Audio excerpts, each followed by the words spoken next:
Influential in Batangas? Yung tatay po dyan, sir, ay dating member po ng PNP at kasalukuyang municipal administrator po ng Tuwid Municipal Government. Yes, sir. Okay. Okay. Yes, Nakikita ko na po yung mga balakid.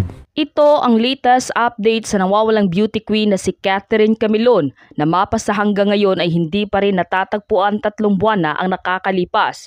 Ito na ang pinakahihintay at inaabangan ng lahat na sumubaybay sa kaso ng nawawalang beauty queen na si Catherine Camilon. Halina't sabay-sabay nating panuorin at alamin ang video ito. Ngunit bago tayo magpatuloy, huwag kalimutang i-like, share, subscribe, and click the notification bell for more updates and for more upcoming videos. Maraming salamat!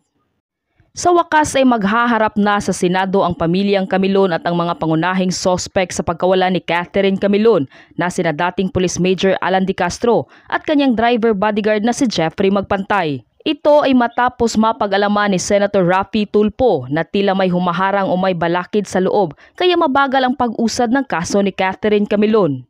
Matatandaang muling dumulog ang pamilyang Camilon sa programa ni Senator Raffy Tulfo na Wanted sa radyo nitong Sabado, January 20, 2024 at nabunyag na yung dating tatay raw ni Police Major Alan De Castro ay dating miyembro ng PNP at kasalukuyang Municipal Administrator Toy Municipal Government. Ito ay ayon sa naging pahayag ni Police Colonel Jacinto Malinaw.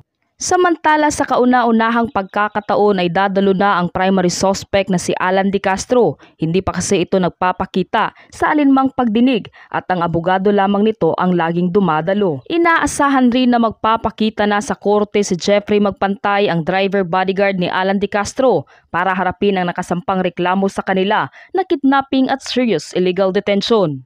Matatandaan na nitong January 9 ay kusang sumuko si Jeffrey Magpantay sa Balayan Municipal Police Station para maging handa sa investigasyon. Ito ay ayon sa naging pahayag ng mga otoridad.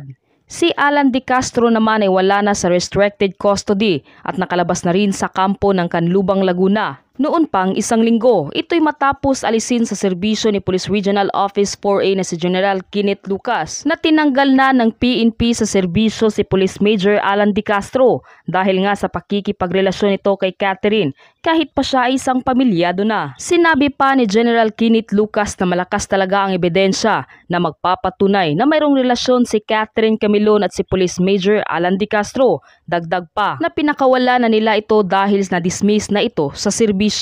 Pero kahit nakalabas na si De Castro ay patuloy pa rin umano nilang imo-monitor ang mga galaw at mga lugar na pupuntahan ni De Castro para madali lang itong mahuli sakaling maglabas na ng warrant of arrest ang husgado. Bagamat matagal na simula nang mawala si Catherine Camilon, umaasa pa rin ang buong pamunuan ng PNP na matatagpuan pa itong buhay. General Lucas, alam po sana kami ng follow-up.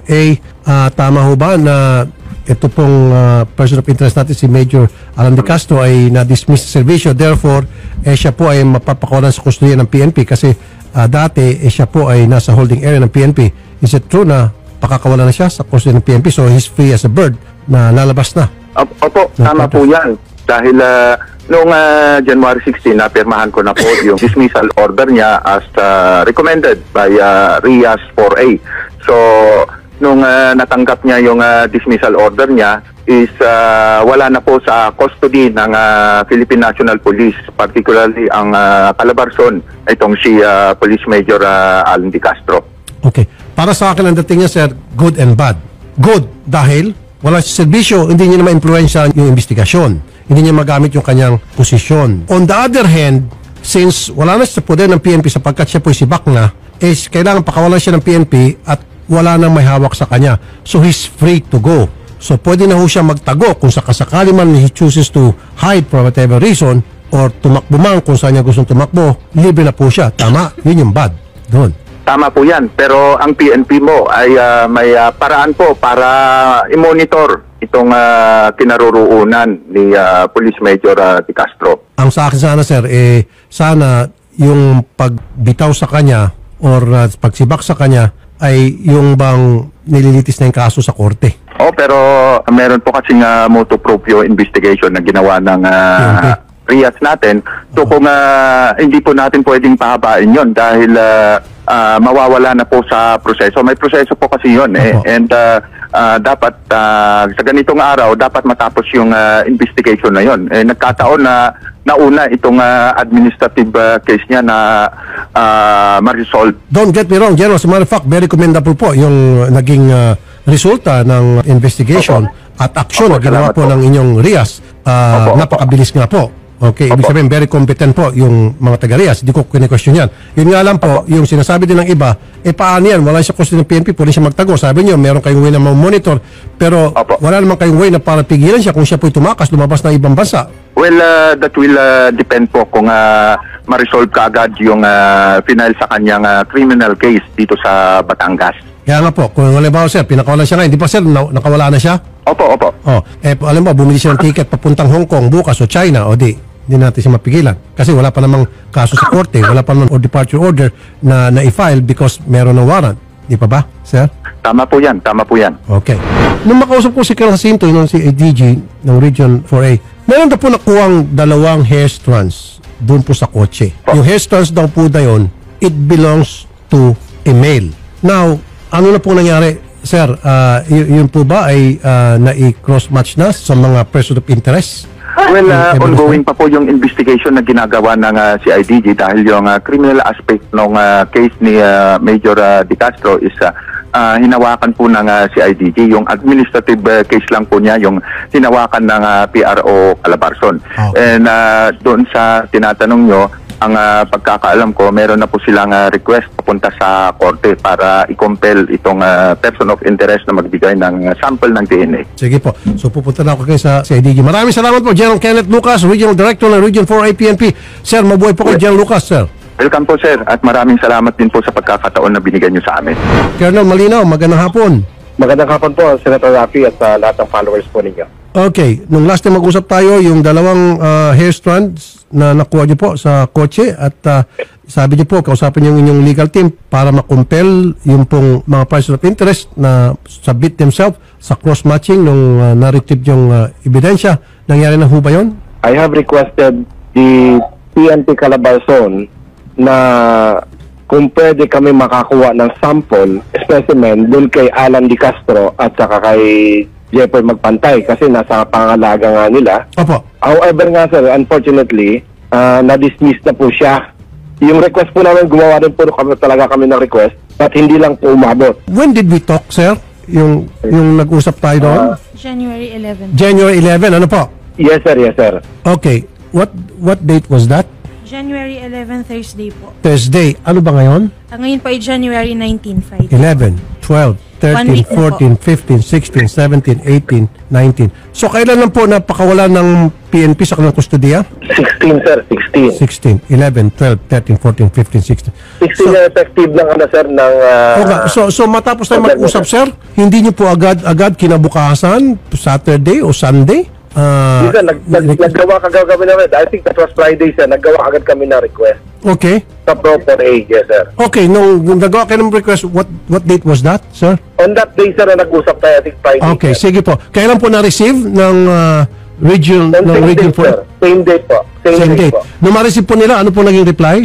Sir, our request, sir, is for the availability of Alan De Castro if he will consent to the extraction of sample specimen. If he willingly submit himself. So, did he Yes, submit sir. himself or did he turn it down? Sir, wala po. Ang specify ko doon, sir, is makakuha kami ng official reply, black and white, kung papayag o hindi, para lahat meron na may paghahawakan. Kaya nga po, sir, so nung pinadali on the same day, yung request, ano po ang naging reply? Negative pa, sir. Negative. Hindi sila sumagot. Yes, sir. Okay, so walang problema dito yung talaga magaling itong CIDG. Again, pangalang beses na ako sa saludo sa inyo, General Malinaw. No, last time, if you remember, sumaludo po ako sa inyo dahil mabilis po yung umaksyon at yung mga pinagsasabi niyo po, talagang Yes, it is expected na ganyan po talaga ang dapat yung ginawa. And I Yes, appreciate yes, sir. that. So, dito ngayon, sinasabi niyo po, nag-request kayo sa region na para i-compel, kasi nasa kusudian nila yung si Major De Castro, Yes, sir. na para makuha ng specimen para i-cross-match doon sa nakuha niyong Yes, sir. ebidensya. And also the drug test, sir. And also the drug test. And the drug Tatlong test. po yun, sir. Hair, blood, and drug test. Right. Pero inupuan lang po ng region. In other words, lumilitaw. I cannot comment on that, sir, no? Kasi kami, sir, we submit the request and we are waiting for the reply. Wala akong nakikitang problema dito sa CIDG. CIDG is doing their best. Ang hindi ako okay dito sa mga regular na pulis. Ito yun pag pulis, bine-baby-baby. Pero kung ordinaryong mamamayan lang itong suspect, naku, kahon na ito. O baka patay na, etc. Pero dahil kabaro, yun, wala na, nakawala na, walay na. Major General Kenneth Lucas, magandang hapon po, sir. General. Opo, magandang hapon po. Okay, General, kausap ko po sa kabilang linya si Colonel Jacinto Malinaw nung January 11, nung kausap ko po siya, sabi niya, on that same day, nagpadala siya ng sulat sa region requesting the region, since nasa kustodiya po ng region si Major Alan De Castro, na i-compel na mag-submit ng specimen para sa cross-matching ng evidence na nakuha sa kotse. Inupuan lang po yung request ni Colonel Malinaw. What happened po, General? Well, we sent a letter to Police Major De Castro. Unfortunately, sir, siguro ang advice ng abogado niya is huwag magbigay ng DNA sample. But do you have that in black and white, sir? Opo. So, ang gusto ko lang malaman, sir, totoo ba na-receive nyo January 11 yung request ni Colonel Malinaw? At nung ma-receive nyo po, sir, anong naging course of action ninyo? Well, akaran po natin dinirect si Major Alan De Castro para magbigay ng DNA sample niya. Unfortunately, ang advice ng lawyer niya is hindi magbibigay. Okay. So, ibig sabihin, sinulatan niyo po, kinausap niya agad si Major De Castro? Kinausap ko po siya mismo. Andito lang po siya sa camp ng PRO Calabarzon. Okay.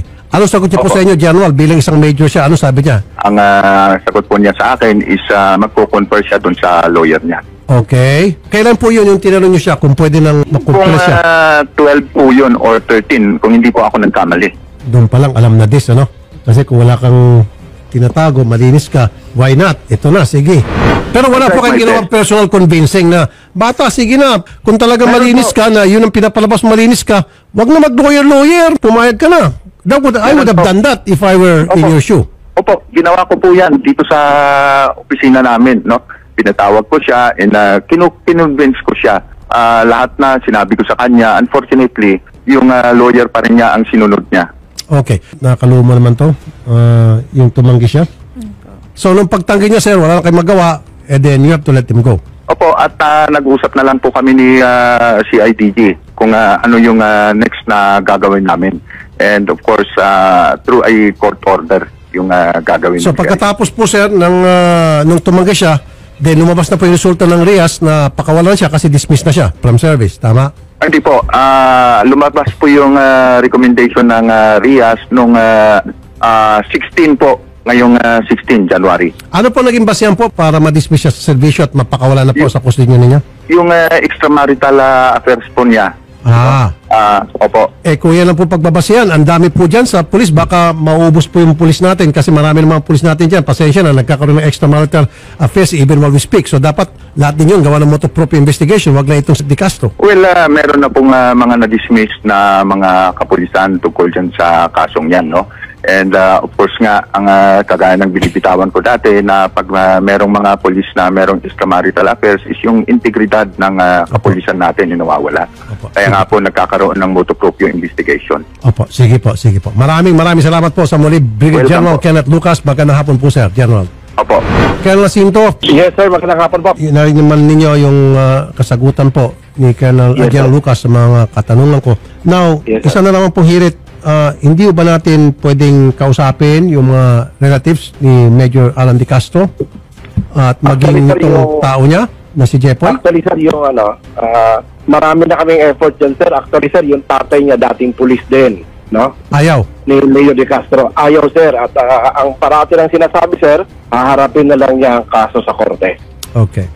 Gayon pa man, sir, sa ganong development, gusto ko lang pagbigay alam sa inyo, sir, nagkaroon kami ng case conference with DOJ prosecutors at saka yung pamilya Camilon noong isang araw at napag-usapan nga namin na imo-motion na lang namin sa korte yan. Pag dumating kami sa trial, imo-motion namin for the extraction, blood, hair, at saka drug test, sir. Colonel, Yes, alam sir. nyo kung talagang magaling lang kayo, kung talagang gusto, maraming paraan. I'll tell you kung paano. Makinig kayo, hindi ako pulis ha, kayo ang pulis. Pero siyempre sir, hindi patama sa inyo to. Siguro sa mga taga-region, kung gusto talagang siya makakuha ng ebidensya, ilang araw na siya dyan sa region, sir? Ilang araw na? Mahigit 2 buwan, sir. Okay. Wala 3 buwan. Pagkatapos kayo makakuha ng buhok sa kanyang sa sasakyan, sir, siya ay may tinutulugan. Sana pag alis niya, yung kanyang unan, merong doon, nag-harvest, naghanap ng mga hair strand. Or sa banyo, pagkatapos siya maligo, may sasalisi papasok doon, mangolekta ng mga buhok. Sigurado ako may mga buhok na lagas doon sa pagligo niya. O sigurado ako, pagbango niya, pag CR niya, may sasalisi, kukunin yung unan, maghanap ng hair stand doon. Bingo! Pwede po yun, sir. Pwede nga po yun, sir. Kaya nga, ba't hindi ginawa? Meron na kami sinusunod yung process sa aming investigation plan, sir. Kasi we have sir, dun sa whereabouts ni Catherine Camilo. Sir, sorry, Colonel, pinupuri kita, Colonel. Hindi ko babawiin yung pagpuri ko sa inyo. Pero, yun nga pong sinasabi ko, na sana po, naisabi po yun, nagkaroon po ng close coordination, pagtutulong-tulungan ng CIDG at saka ng region. Sasabihin ng CIDG, kung talagang kayo ay magkakaisa yung inyong pong pakay na para makakuha ng ebidensya na kailangan dito sa kasong ito, to solve the case, yun na nga po sir, di ba? Nung paglabas ng hairstyle na declared na panglalaki, wala namang kaalaman na ito si Major, kakausapin yung isang tao doon sa loob ng region. Pagkagising niya, kunin yung kanyang unan, kunin yung kanyang kumot, yung kama niya, vacuum yun. Sigurado ako sa pagbabacuum may makukuha mga hairstand doon. O dili kaya, pagligo niya, o tingnan yung mga suklay niya, siyempre may suklay siya dyan. O yung suklay niya, pag nilagay niya sa cabinet, o kunin yung suklay niya, may buhok doon. O pagligo niya, sigurado mayroong buhok doon. Pagkatapos niya ligo, paglabas niya ng banyo, may papasok kunyari na pulis maliligo din. Pero yung pala ay magkukuha ng mga buhok. O, di ba? O so ano pong next plano natin, Colonel? If ever na ma-resolve itong kaso, sir, nag-file nga po rin po kami ng motion for inhibition ng Batangas Prosecutor's Office. Batangas Business Office, okay. Kasi yung abogado ni Jeffrey Magpantay, sir, ay dating membro ng Batangas Fiscal Office. Ayun. At retired judge din po ng Batangas. Kaya Ayun. pagkasunduan namin ng pamilya, sir, nailipat namin sa DOJ Regional State Prosecutor. Okay, Dito okay. po sa San Pablo. Para mawala yung agam-agam, sir, na siyempre, sir, kasamahan niya dati yun, no, fiscal. At dating judge yung abogado at kilala rin ng mga Di Castro. So, ano, sir, for purposes of PI, minarapat namin, sir, na ilipat na muna. Okay. And ngayong January 22, sir, ay sasagot po yung abogado na Magpantay, pati kay Di Castro. Pinagko-comment po sila ng investigating fiscal kung anong masasabi nila. Okay, very good. Yeah. Motion namin. Colonel, isang tanong na ito pong Opo. pamilya ni Major De Castro, are they influential in Batangas? Yung tatay po dyan, sir, ay dating member po ng PNP at kasalukuyang municipal administrator po ng Tuwil Municipal Government. Yes, sir. Okay. Okay. Yes, sir. Nakikita ko na po yung mga balakid. Yes, And sir. again, Yes, sir. you're doing your best po, Colonel, and I really appreciate you. Sana po lahat ng mga pulis ay katulad po ninyo umaksyon at mag-isip. Salamat po sa inyong serbisyo, Colonel Jacinto Sir, Molina. salamat po. Salamat po, sir. Salamat po, sir, sa tulong din po ninyo, sir, sa programa po ninyo. Mabuhay po mga taga-CIDG at mabuhay po kayo, Colonel. Attorney Garrett. Yes po, sir. Okay. Ang nangyari dito, nasa kustudiyan nila yung person of interest. Yes po. And then gumawa sila ng motu proprio investigation para ma-dismiss ito at mapakawalan.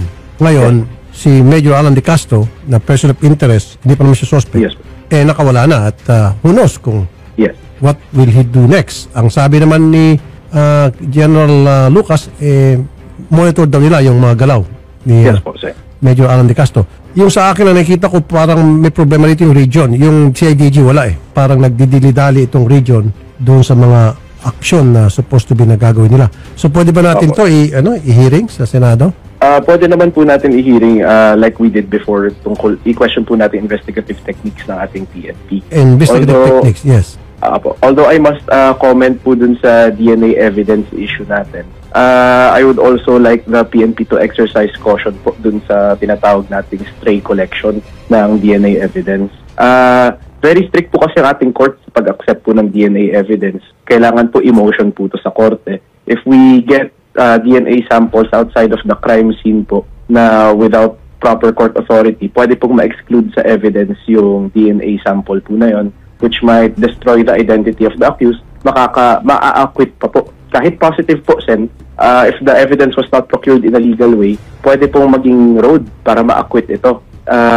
That's why I was asking po kung nasaan na po sila sa prosecution, kasi if they can secure at least probable cause po, kahit wala po yung DNA evidence, as long as they can secure probable cause, ilarga na po sana nila and then wait for the court to issue an order for DNA testing po. Kasi yung mga kamag-anak tumatanggi rin dapat cross-matching Yes, ko po. sa mga relatives nitong Yes, si Major Alan De Castro. Kaso pati mga kamag-anak tumatanggi. So ang ibig sabihin, pwede na i-file yung kaso sa korte. I think naka-file na yung kaso sa korte. And then yung fiscal, he has the right, the fiscal or the judge, na para i-compel itong si Sa Major ngayon De po, Castro. it's only the judge handling the case po. So, as long as we can procure probable cause para umakyat na po ito sa korte, I would, yun po, motion na for DNA So kung judge, matagal pa kasi dadaan pa muna sa piskalya and it will take time. In fact, Yes, gusto nga nila i-change ang venue, Yes. alisin sa Batangas kasi lumilitaw na parang it's a parang luto po siya kasi he has had many professional connections within the yun ang sabi ni Colonel Jacinto na parang may mga connection daw ata itong si Yes po. Major De Castro, yung kanyang family ay sure influential. po, sir. Yes po. We're not saying na ini-influensya ng mga kamag-anak. Of course. I'm not saying ini-influensya ni Major Alan De Castro. Mga kamag-anak ni Major Alan De Castro yung investigation. I'm not saying that. Yes Pero po, sir. what Yung is possibility lang. Colonel Jacinto Malinaw is saying, yung pamilya nito well-connected. Yes po. And maganda po yung term niya kanina para lang po mawala yung agam-agam na it might be something fixed or organized na po even before a decision comes out. So, but regardless po, Sen, I support po motive na dalhin po natin sa Senate. Okay. Kasi I think there are a lot of opportunities that members of the police have missed para makakuha po ng available DNA evidence. Yes. And the Senate investigation. Wala will tayong bear problema it. doon sa CIDG pero ang Yes problema po, yes sa po. region. Regional po. Yes po, Sen. Ginawa sana ng mga pulis, pumunta sa isang korte at sinabi, Judge, gusto namin mag-secure ng sample ng mga buhok. Yes po. Yes po, Sen. At sinabi ni Judge Tama po kayo doon. na mga buhok ni person of interest sa kanyang kama, and sabi na Judge, sige, allowed. Okay yun. Yes po. Kasi ngayon po, Sen, the ruling po dyan, yung, kumbaga, yung rules natin right now is yung rules on DNA evidence na in-issue po ng Supreme Court. So, if we should follow that. We should ask the police to follow that po. Correct. Galing sa Supreme Court yan. Apo. Sino ba na magka-question yan? Sige. Apo. Okay, gets ko na. So, just the same, hearing natin to. Yes, Sen. We're And on it. siguro, We're dahil drafting para the doon resolution. sa investigative technique na Yes, dapat gawin ng yes. mga pulis, ano matutunan nila dito, magtatawag tayo ng mga source person, proper to investigate, di ba? Mga Yes po. taga-soko. Kasi and tama all. po yung sabi nyo, Sen. It goes a long way kung paano mo kausapin yung subject. Parang kayo nga po, if you would hold Shari accountable agad, you tell her na utang mo sa akin to bilang boss mo, parang gano'n, lalo na po sa police and military. I think they would have followed, or I think the suspect would have followed na magbigay po. Kaya nga, depende sa pag-convince. Pero still, Yes po. kailangan pag ginawa ko yun, kunya kinuha ko ebidensya si Sherry, nandiyan yung abogado niya. Opo, sabihin sa kanya na, sige, kung gusto mo talaga, ito yung legal implications, go ahead. Colonel Jacinto, Sir, good po. na-file na po ba yung kaso sa piskalya? Pero sabi niyo po, i-move pa sa ibang jurisdiction? Yes sir, yun ang sa pantahan namin sir, kasama yung pamilya. Kasi sir, yung defense lawyer ni na Magpantay at saka yung retired judge kasi sir at dating membro ng Batangas Fiscal's Office. Ayun. Kakilala niya yung mga empleyado sir at saka ibang fiscal doon. For purposes of fair play sir at impartiality, ninarapat namin sir na nag-file kami ng motion for them to inhibit at elevate na sa regional state prosecutor ng DOJ sa Region 4. Alright, sige po. Ayan, malinaw. Very clear. Thank you po so much again, Colonel Jacinto. Malinaw. Thank you very Walang much. anuman po sir, walang anuman po. Attorney Garrett, nakita mo naman, galing ng mga taga-CIDG Yes, natin sa Region 4A. Sige, Yes, tuloy natin sa definitely. resolution in legislation Yes. para maimbestigahan to further. Thank you, Sige Attorney po. Garrett. Okay. Thank you din po, Sen. Nanay Rosario, Miss Ching Ching. Ito po, Nahigil naman po, ano pong reaksyon nyo? Ayaw po, hindi natin pwede mapilit. Bawal po yun. kagaya nga po sir ng sinasabi ninyo, kung siya walang itinatago, kahit pwede. Kahit anong sabihin sa kanya, kung anong kailangan na gawin sa kanya, kailangan niyang pumayag. Siguro nga ho, talagang siya guilty. Kaya wala ho sa kanyang makuha kahit ano. Wala hong malaman kahit ano. Wala ho siyang, yun ho bang pagkukusa na, ito, ganito ang gawin niyo sa akin dahil wala naman akong kasalanan. Lagi naman nga hong wala siya. Lagi hong wala siyang kahit ano, hindi magsalita. Wala na ho kaming, yun sa boses niya, hindi na ho namin narinig Ayun. I'm not saying si Major Alan De Castro ay guilty. I'm not saying that. What we're saying is, kung wala kayo tinatago at gusto mo malinis sa pangalan mo, this is for your own benefit. Kasi kung talagang gusto mo malinis ang pangalan mo, yung imahe pinoprotektahan mo, na pagbintangan ka lang, you will submit to any request for evidence extraction for you na para i-cross match doon sa crime scene na nakuha. Kasi wala kang tinatago. Yun ang sinasabi din, nag-agree doon sa kinanay. Okay? So, yun yung kasabihan. Alam na this. Opo. Alam na din, opo. Kahit po wala siyang... Diba yung sasabi sa mga, mga netizen. Sige po, tinututukan po namin ito. Nakita niyo naman po, Nay, hindi namin binibitiwan. Tuloy-tuloy pa rin po tutok namin. Salamat po, Nay. Thank you po. Thank you po, Ms. Ching Ching. Thank you.